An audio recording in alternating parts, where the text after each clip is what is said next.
Hello, everybody, and welcome. Thank you for tuning in today. Should be a very interesting topic that I'm excited to dive into: data-driven decision-making in self-publishing, and importantly, why it matters more than ever in today's publishing landscape.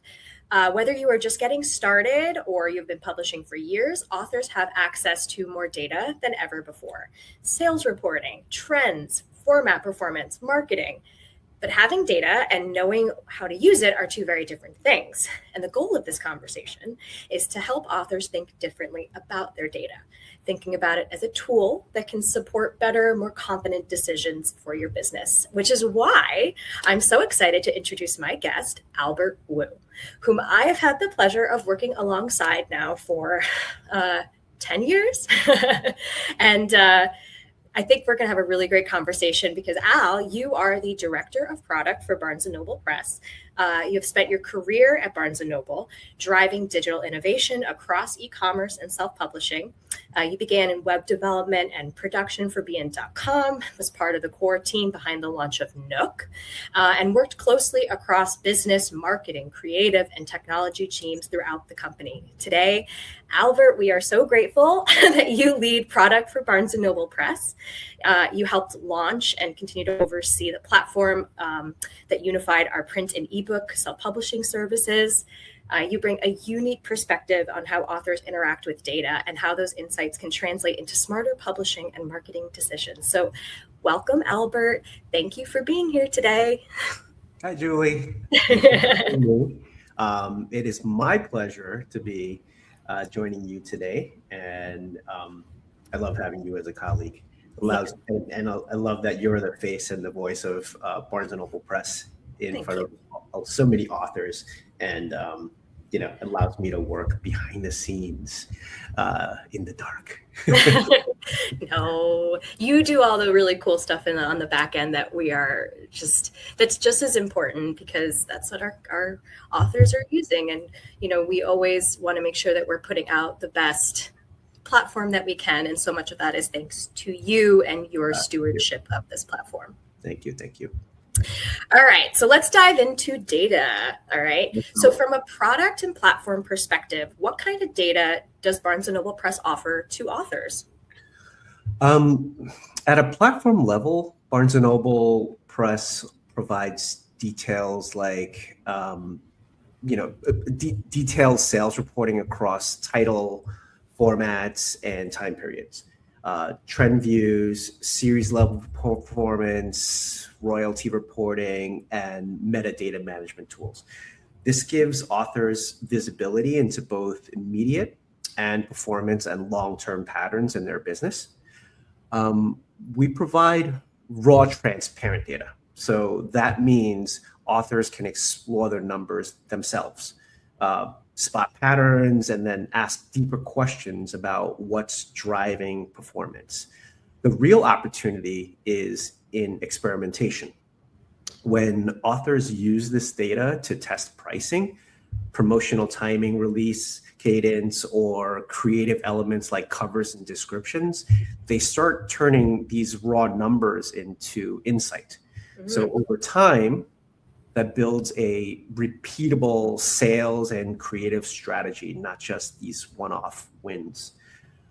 In many ways, we think of the platform as providing the tools and authors providing the strategy.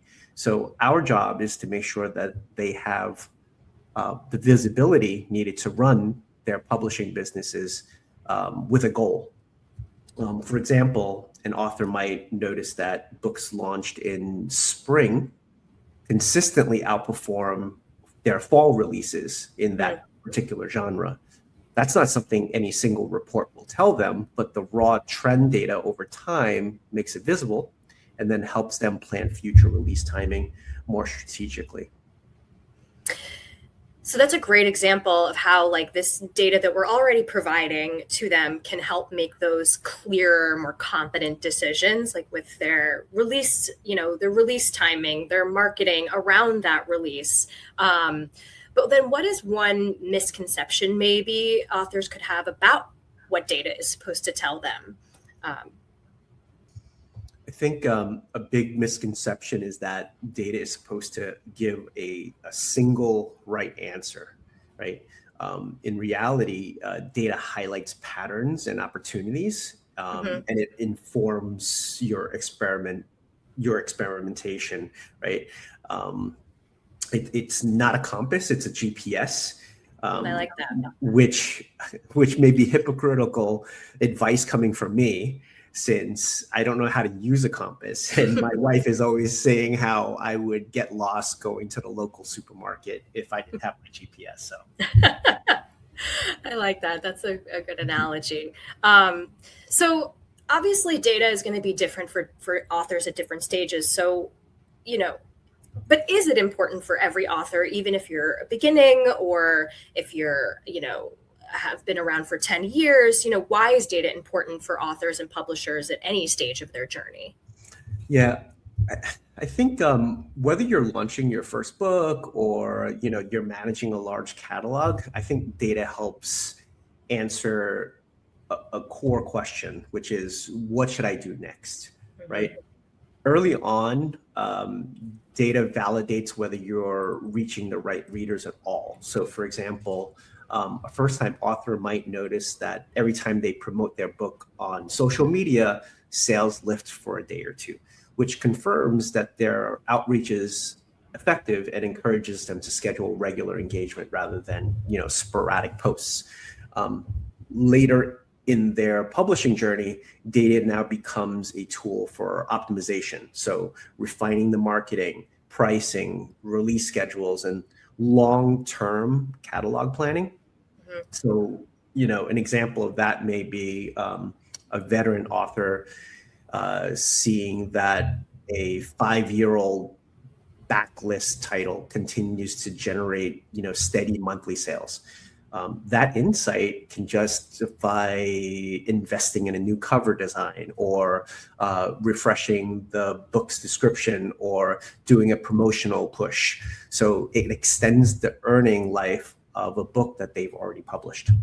It could even be something like, oh, these characters from this book are clearly very popular. Maybe I should do something with that, or, Right. the spin-off from like another character. So it could even inform like that kind of, not necessarily what you're going to write, but it could inform like where you could go next in your writing as well. Right. So we have our very robust suite, sales reporting suite. But when authors log into B&N Press and they're looking, let's say, at sales reporting, what data should they focus on first before just scrolling all the way down to their daily sales, which are at the bottom, by the way? Let's see. Daily sales are obviously very useful. And I think for sure, a lot of users, that's the first thing they gravitate towards. But they're not always 100% accurate. We should say that because, right, they're a little... There's sometimes a small, delay, right? Right. That has to filter through all of our systems. Right. And, daily sales, again, yes, useful. Quick, quick at a glance. They give you quick feedback, right? But I think trend views over weeks and months are way more meaningful, right? Trends help authors understand whether their books are building momentum, they're plateauing, or they're declining, but over time. I'd also encourage authors to look at series level performance, right? If they are writing a series. So they often behave differently than standalone titles. Readers who enjoy one book in a series frequently go on to purchase the next. So understanding sell-through between books is especially valuable. Focusing on trends and series performance early helps authors avoid making short-term decisions based on just normal daily noise, right? Yeah.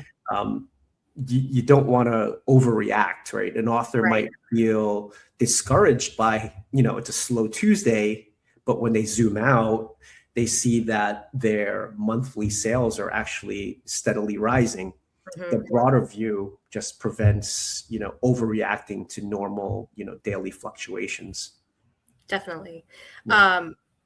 So obviously we're talking a lot about series, which, could mean authors who have a more just, I guess, their catalog is a little bit bigger, or maybe they've been around a little bit longer. So are there sales metrics then that matter more for new authors who may have less books in their catalog versus, experienced authors who have, some of them can have hundreds or 1,000 books if you're a publisher? Yeah, good question.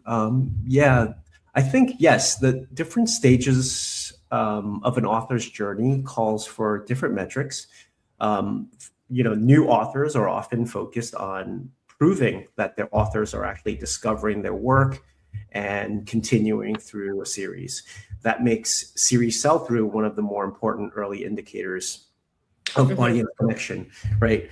So let's say if 100 readers are buying book 1, but only 20 move on to book 2, that signals an opportunity to improve book 2's cover or blurb or pricing, or even adjust how the series is positioned. Whereas more established authors, now, on the other hand, they tend to focus on backlist performance because a healthy backlist is what creates sustainable long-term income. Right. An experienced author might discover like a 5-year-old title still sells pretty consistently each month. Right? That indicates strong long-tail value. And then because they can now invest in refresh metadata cover, I think I already mentioned that. Right. We talked about how it could inform even their own writing. So, there's that information that's embedded in there that's always worth going back and checking out. And but yeah, I think the backlist is very important for authors who have, a number of titles that they can promote, because it can help with that, with, how you promote what you're promoting. But so I guess this speaks to, again, like this other thought of which metrics tend to be more useful early on in the author journey versus later. We were saying single day versus trend, and like, are there things that a more, let's say, long-term publisher, someone who's like a veteran, they could overlook like simple signals as their catalog grows, right? Like there's certain things maybe embedded in that data that we're talking about. Yeah, so I guess, in early on in a publishing journey, most useful metrics are the ones that help authors validate audience fit and discoverability. At that stage, the key questions maybe are my readers finding my book? Are they interested enough to buy? Are they continuing to the next title if it's a series?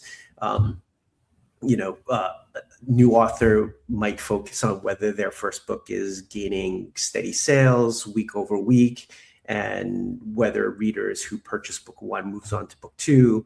That confirms they've found the right genre and audience. As an author becomes more established, the focus may shift, right? So later stage metrics are less about discovery and more about optimization. Improving the conversion and strengthening the reader retention, right? So early data answers, is this working at all? And then later data answers, how do I make this work better and more consistent? I like that. Okay. So we're talking about how these reports can impact real decision making, right? So what are some common decisions that authors make using, sales and reporting data? I think, you were talking about how you could use it to tweak or do this, like certain, and we're going to talk a little bit more about metadata, but is there anything else that it could help with? Well, promotions are one of the biggest and most common decisions, right? Things like coupon codes and campaigns and BOGOs, right? Sales data helps authors understand which promotions actually drive incremental sales rather than just creating these short-lived spikes, right? So when it comes to like promotional timing, right, an author might test a weekend discount on a title and see higher conversion, confirming that maybe short-term promotional windows work well for his or her audience. Beyond promotions, reporting data also guides decisions about pricing, release timing, and format. So over time, authors start building a repeatable playbook based on what their audience consistently responds to, right? So in regards to an example of the format decision, an author notices that their mystery series just consistently sells twice as many ebooks as print, right? That insight may lead them to prioritize their ebook promotions more, maybe adjust the print pricing, or maybe invest more in digital first marketing instead of like spreading their efforts evenly across formats. Speaking of like things that could be underperforming, whether that's like a print or an ebook, how can the data then help authors decide what to do next with a title that is underperforming? Well, when a title underperforms, I think it's tempting to assume the book just isn't resonating with readers. But data can help authors slow down and, perhaps diagnose the real cause. So by looking at trends across sales, series, pricing history, and things like that, authors can narrow in on what's actually holding the book back, right? So instead of making broad and expensive changes, they can just test targeted adjustments and measure the impact before committing to those bigger decisions. Fine tune, right? Like fine tune sort of before you really, like you said, throw out something or invest more than you have to. If you fine tune, again, we're speaking to metadata, but like fine tune the blurb, fine tune the price, things like that on the data side, as opposed to like, okay, my marketing efforts, what else can I do? Do I need there? to do something? So if, for example, conversion, right? So if your book is consistently appearing in BN.com's category and keyword searches on the first or second page, but it isn't translating into sales, that's a signal that discoverability isn't the problem, but conversion is. And that's when an author might, test a new cover, or rewrite the description, or adjust the pricing, some of the things that, we'd already been talking about. Yeah, and we'll speak to like the fact that we have we have a lot of categories that people can really drill into. So it's drill down into. So, it's stuff like that. You can use the data to say, okay, maybe my categories aren't quite resonating with the readers I'm looking for, things like that. But on the opposite end of this, we were talking about an underperforming title. What about an overperforming title, or just a title that's doing well? Like how can data, like any of this data, help authors capitalize on a title that's doing well and resonating? That's a great problem to have, right? I know, right? Overperforming. Well, I guess if the title is overperforming, you want to be able to understand why that happened, right? Obviously.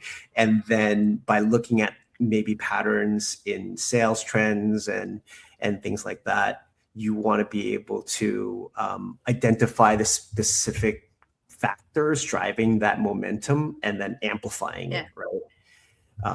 So let's say, if a standalone thriller title that you have unexpectedly outsells, right?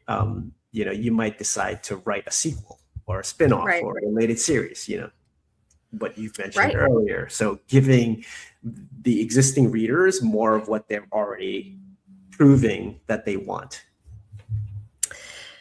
Yeah, again, like you said, a good problem to have. We've talked a lot. I've mentioned metadata. We've talked about metadata. So I want to pivot to that next part, because that is still part of this whole idea of data. It's not necessarily the sales part, but it is a very crucial part of publishing, of self-publishing. So can you briefly explain, for those who are watching who might be new to this area, what is metadata and how is it used on the B&N Press platform? Metadata is just quite simply the information that describes your book. Things like title, description, categories, audience, keywords, format details. On Barnes & Noble Press, authors provide this metadata, and it's then used to power how their books appear on barnesandnoble.com for their customers in search results, category browsing, and recommendation systems. So in simple terms, metadata tells Barnes & Noble site and ultimately the readers what your book is, who it's for, and where it belongs. Without good, strong metadata, even a great book can be difficult for the readers to find. So because of that, metadata isn't just back-end information. It's one of the most important marketing tools and author controls in self-publishing. You know, for example, like 2 books might be equally well written, but the one with the clearer category placement, stronger keywords, and, you know, a more compelling description will often surface more frequently to the right readers, simply because the platform and the customers understand it better.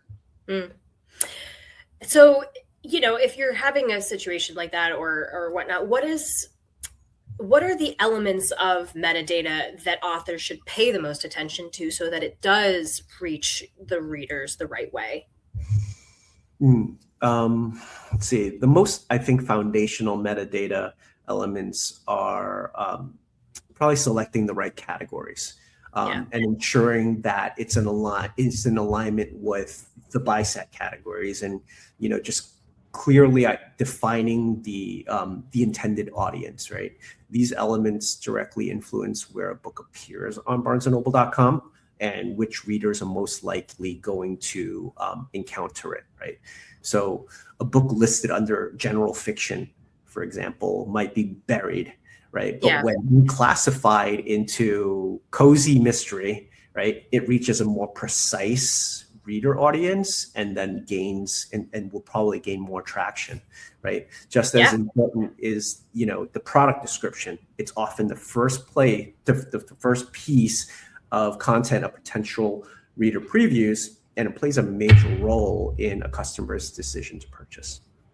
Yeah, I know with categories, like you said, cozy mystery, which would help readers find it. You could even drill down more through that. Like we have like female amateur sleuths, if that is what you're looking for. So the more you can drill down even into those categories, which we allow you to do through B&N Press, you can actually search for specific terms. If you're thinking of like, okay, my book has a very specific, there's something in there, a keyword that I want to see if it comes up on, you know, the categories with B&N Press. And so you can really drill down to that I think would help find those right readers. So I think we allow, how many categories do we allow now with the B&N Press platform? 5? Yes. We allow one main category, which is the most important one, and we allow up to 4 backup categories after that. Here's a specific question about the main category, Al. Should that one be broad or niche? I think it should be very niche. Okay. Our system allows you to do that because even though you select niche, it will be discoverable at the higher parent category level. So be as so be as specific as possible. Yeah. Okay. So we talked about how authors can like use these categories or find the most specific category. So can you use sales data to inform metadata and marketing decisions?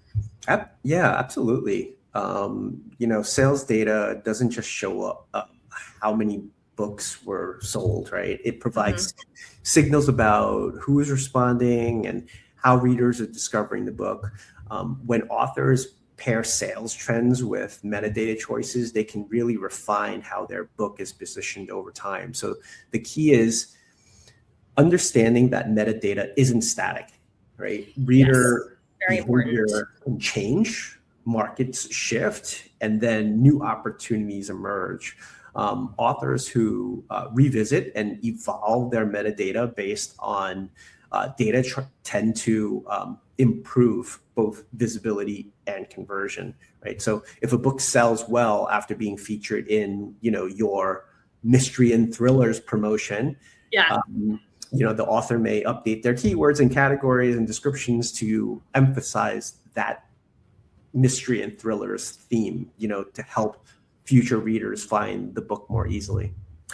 This idea of don't set it and forget it. We also need to, I want to emphasize that for authors, metadata should also be, it should be uniform across the series. So your author name should be exactly the same on every book in your series. The series name should be exactly the same. I think that's really important to emphasize, because if you're looking at sales data and all of a sudden you're like, why is my book, this series is doing really well. Why is book 5 falling off, when every other book in the series is doing well? And you can look at book 5 and maybe it's your metadata. Maybe the series name is slightly different than or your author name is slightly different. You're missing the period in your middle initial, or even the categories. You didn't realize that your primary category is actually not, it's not the same as the primary category in your other books in the series. So I think that's really important for authors to remember that metadata, as you said, is not something you just do once and then throw away the key. You really have to go back and make sure, especially as your catalogs are growing, make sure everything is consistent, up to date. Do a cleanup every so often. We have the managed series tool that you can go in and see all the books in these series. And I've seen, or we've seen, that sometimes authors inadvertently will create multiple series of the same series. Right. So, I think going back and using that sales data to inform potentially why something isn't working, it could be in the metadata. Yeah, absolutely. You called out. It could be as simple as a series being named with an ampersand, and the new series, where the author just spells out AND instead of ampersand, or it could be a period, or it could be a colon in the series name, and that throws the whole thing off. So and our systems are so sensitive to when they ingest all this data. That's the other part of it. Our systems are very sensitive to all of those small little changes. So keeping everything as consistent as possible is also going to help with your discoverability. So something to keep in mind to our authors and publishers watching. Yeah, we've realized that we've made some enhancements to the Barnes & Noble Press platform so that, series names and author names are pre-populated. Yes. So to avoid that, but it still happens, user error is always going to happen. So just for people who have older accounts, right? Anyone who may have an older account who before we implemented all of these sort of updates and feature tools. So just things to think about, because as we talked about earlier, your backlist is such an important part of your business, especially for these older accounts. So so aside from that PSA here about metadata, what other marketing tools we briefly mentioned? We have BOGOs and we have coupon codes. Mm-hmm. Are there other, or do we want to dive into that a little bit more? Because marketing tools that we offer on B&N Press could be really helpful to support, these efforts with, if you're doing your metadata with sales reporting, all of that stuff. We have some stuff to help people increase their sales. I think we've definitely mentioned coupon and BOGOs, but we can dive deeper into it, right? B&N Press offers several built-in marketing tools that are designed to help authors promote their books and, also experiment with their strategies, right? One of the most powerful ones is the ebook promotion and coupon feature, right? Yeah. Authors can create percentage off coupon codes for any books in their catalog, including offering 100% discounts to make an ebook free. Ebooks. We should emphasize that, right? Ebooks, not print books, just ebooks. For limited periods of time. The tool can also support BOGOs, which are especially effective for encouraging multi-book purchases and introducing readers to a series, right? And same as the coupons for, or pricing their first book in a series free, which is a common strategy for a lot of authors, right? Yeah, I think that with the coupon, so first of all, they're helpful because they don't allow price matching on other sites. So you can do an exclusive BOGO offer or coupon for your books, for multiple books, for one book, and that will be special to your Nook readers. And that's something that you could embed into a newsletter, a social media campaign. If you're really trying to target, let's say, Nook audience, like this is a great way to do it, to make them feel a little special.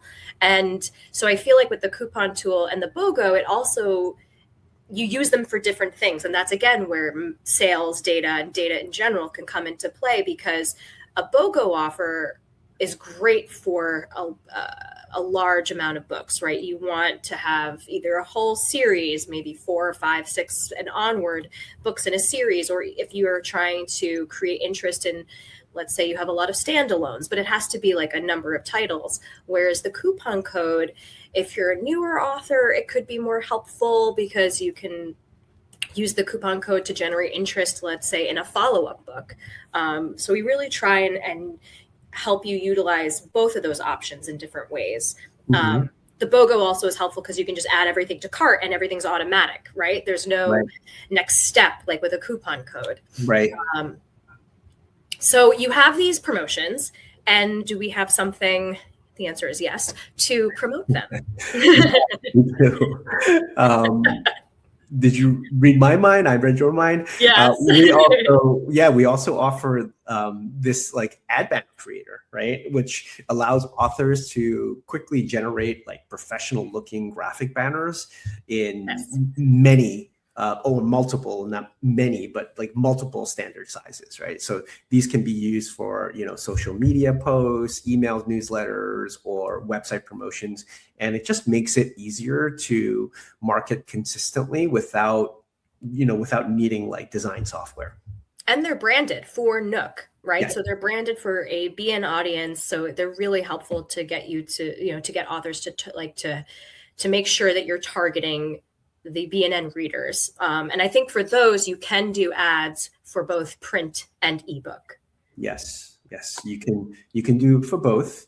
And one of the cool features about it is, if your title is an ebook, you can actually have it displayed in a little Nook device, which was a cool little feature that we added. Yeah. Which also, we're talking about ebooks and print books.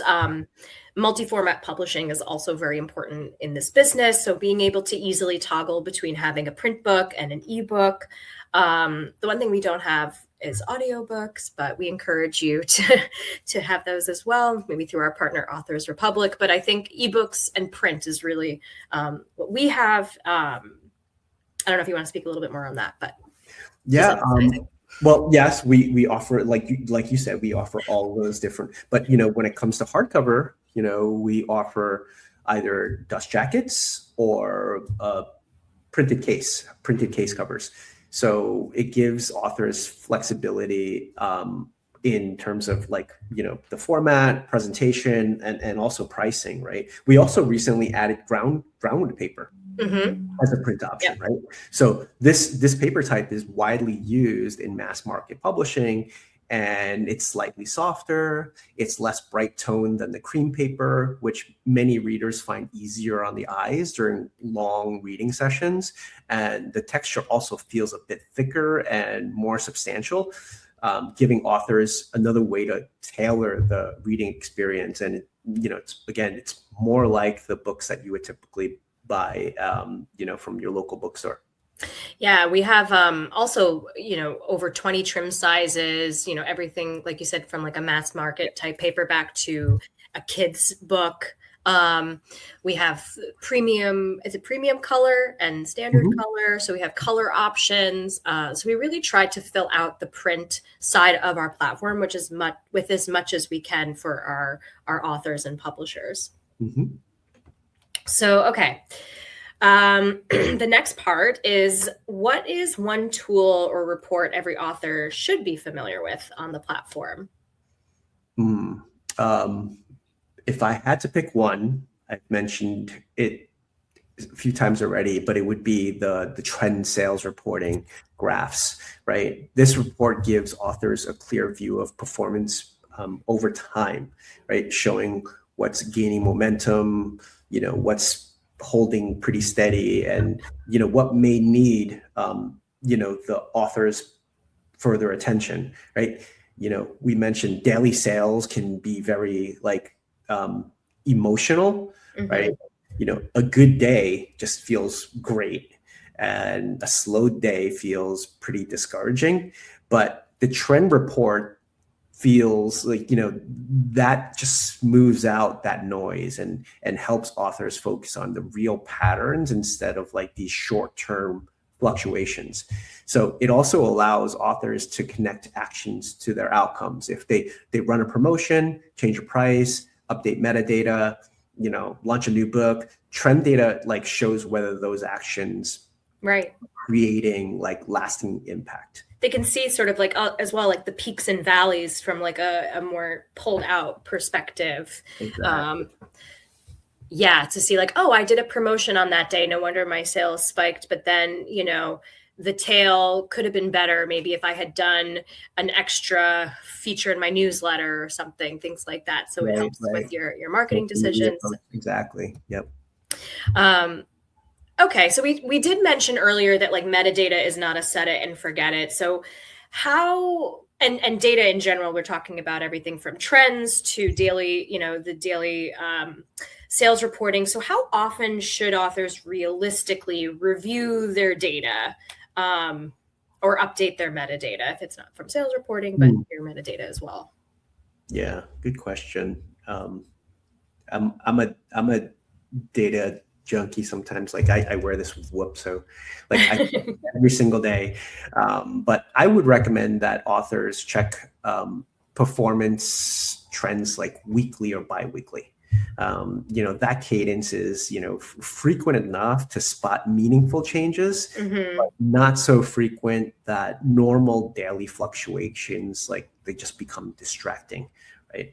Kind of like stepping on a scale every morning, right? Or the stock market. It's like, oh God. So metadata doesn't need constant adjustments, but it shouldn't be treated as permanent either, right? A good rhythm is to review metadata quarterly or anytime you're planning a new promotion, launching a new title. But the goal isn't to monitor everything all the time. It's to build a sustainable habit where data supports decisions without becoming just overwhelming. So I guess that's sort of the simple like sort of habit that we're talking about that authors can utilize here without feeling overwhelmed is that, have like a cadence to it, but don't make it something daily in your life that you have to constantly be looking at. We want you to be writing and promoting, I guess, more than going into your books and making sure everything is up to date or, like we said, your sales reporting and things like that. Okay. So looking forward and maybe just thinking through a little bit at the end here, what we've discussed, is there data? I'm going to turn I'm going to reflect now a little bit more on B&N Press. Is there data we do not currently provide that you would like to see in the future? Yeah. I'd love to, continue expanding the tools that, can connect maybe perhaps marketing actions more directly to sales incomes, right? Whether that's a coupon or a social media post or whatever that might be. So today authors can, see the results of promotions and campaigns in their sales reporting, but connecting those dots even clearer would help them invest time and resources with more confidence, right? The long-term goal is to help authors understand not just what happened, but why it happened and which actions had the greatest impact.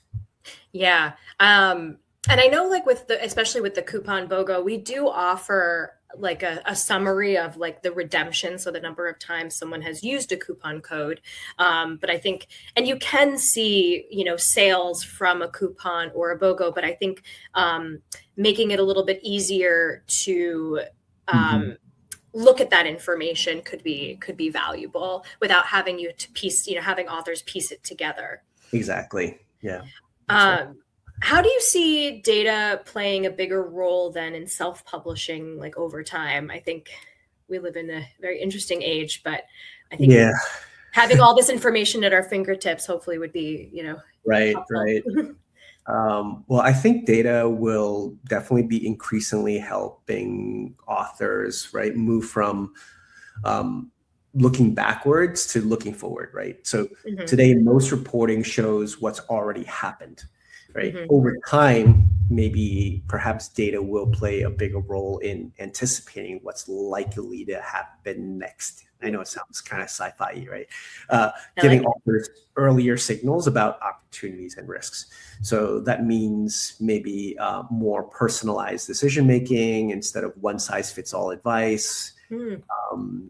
Authors will be able to see insights tailored to their specific catalog, audience, or maybe even genre, right? Helping them choose like smarter pricing, marketing, and release strategies.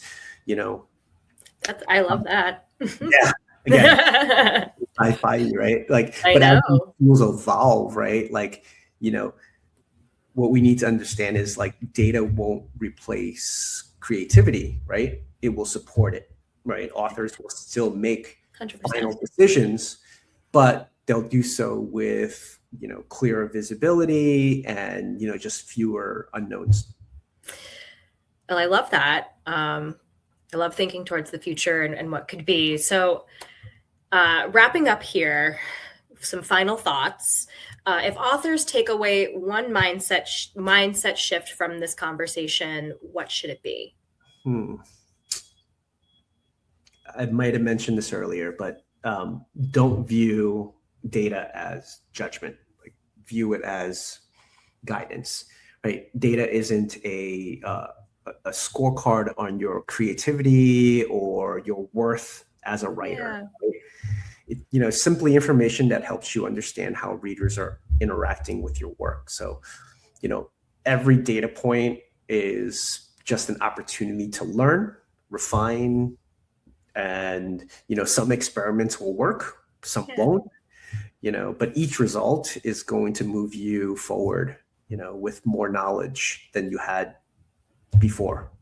And the most successful, I think, authors aren't the ones who never make mistakes, right? They're the ones who stay curious, they keep experimenting, and definitely, and they let the data support their creative instincts, rather than replacing them.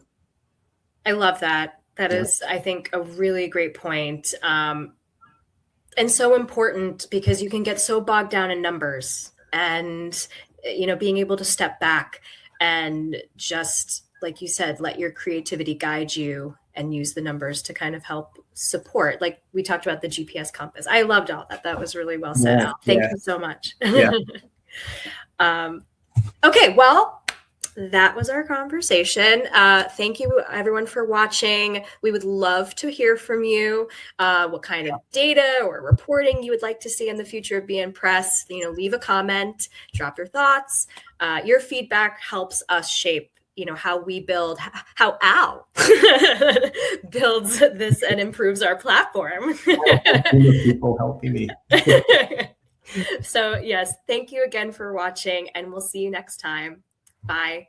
Thanks, Julie. Thanks, everybody. Bye.